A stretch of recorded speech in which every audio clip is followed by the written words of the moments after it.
This is TechCrunch. Google Maps is about to get a big dose of AI. I'm Imran Sheikh in your Thursday Daily Crunch featuring 3 big tech headlines and a little bit of startup business news starts right now.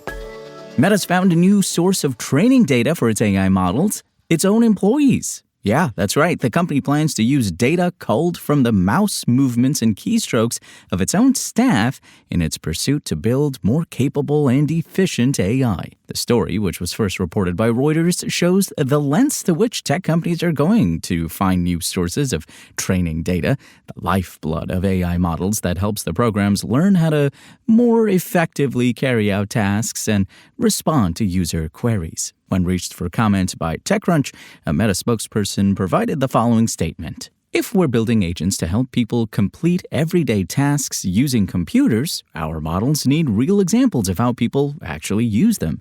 Things like mouse movements, clicking buttons, and navigating drop-down menus. To help, we're launching an internal tool that will capture these kinds of inputs on certain applications to help us train our models. There are safeguards in place to protect sensitive content, and the data is not used for any other purpose. This trend reveals a troublesome privacy dimension of the AI industry. Last week, it was reported that old startups are being scavenged for their corporate communications, like Slack archives and Jira tickets, and converted into AI training data.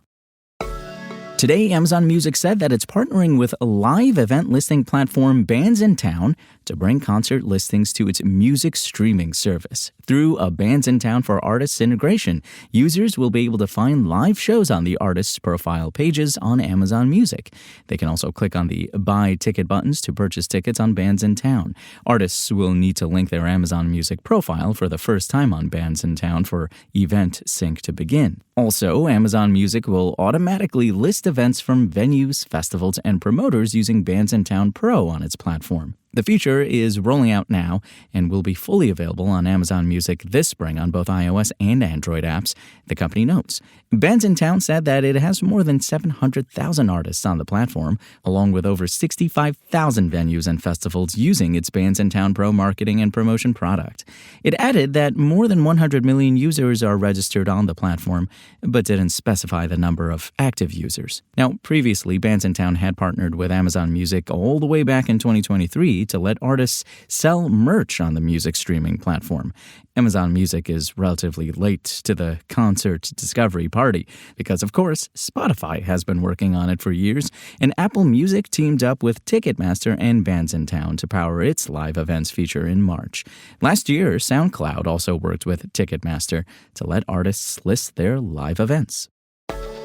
Good old Google has unveiled new generative AI features for its mapping and geospatial apps that are designed with enterprise users in mind.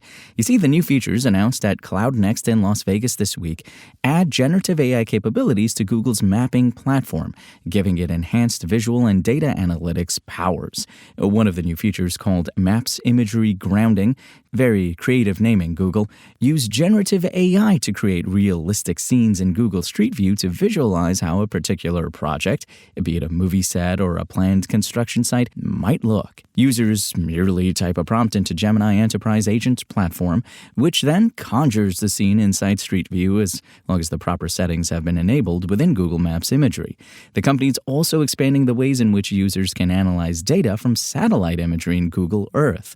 A new feature called Aerial and Satellite Insights allows users to analyze imagery that is stored in Google Cloud's BigQuery, the company's cloud-based data warehouse and analytics platform. Now, Google's claiming that this feature shrinks weeks of work into just minutes of labor. Finally, the company is also launching 2 new Earth AI imagery models, AI systems designed to assist with geospatial analysis. Google says that the models have been trained to identify specific objects in imagery, like bridges, roads, and power lines.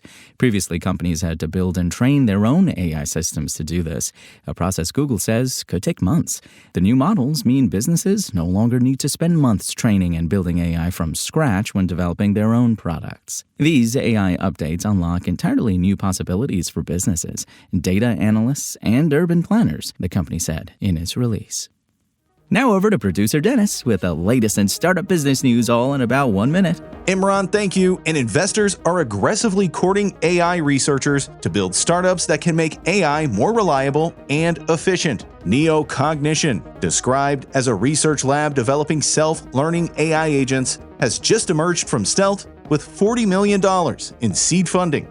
Neocognition currently has about 15 employees, the majority of whom hold PhDs. And a new company built by a team of former Pinterest designers and engineers is rethinking what an email can be from the ground up. Extra, the first product from the consumer technology company Build Forever, ditches subject lines, folders, and tags in favor of an inbox organized around your life, bringing everything important into a single, actionable overview within its Today tab. This tab updates in real time with the most current and critical information extracted from the mountains of emails in your inbox. The idea, like many in the consumer space, emerged from a personal problem the founder wanted to solve.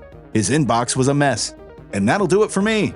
Imran, back to you. And folks, that's your Daily Crunch. Today's stories were reported by Ivan Mehta, Lucas Ropek, and more awesome TechCrunch journalists. We'll see you here tomorrow, same tech time, same Crunch channel, and until then, remember, you can find us at TechCrunch.com.